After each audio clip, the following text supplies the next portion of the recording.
শাসক বদলায়, ক্ষমতা চেয়ার বদলায়, পতাকার রং বদলায়, স্লোগান বদলায়, প্রতিশ্রুতির ভাষাও বদলে যায়, কিন্তু শহরের ফুটপাতে বসে থাকা সেই মানুষটার ভাগ্য আর বদলায় না।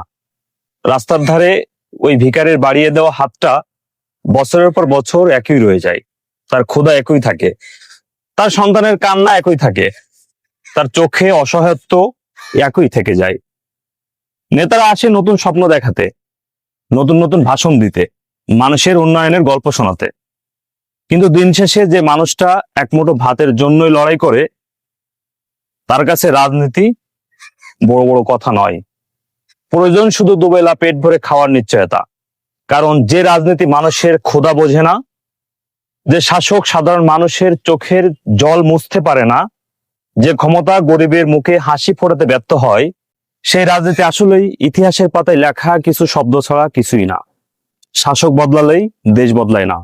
দেশ তখনই বদলায় যখন রাস্তার ধারে ক্ষুধার্ত মানুষের হাত ভিক্ষার জন্য নয়, নিজের সম্মানের রুটির জন্য উঠে দাঁড়ায়।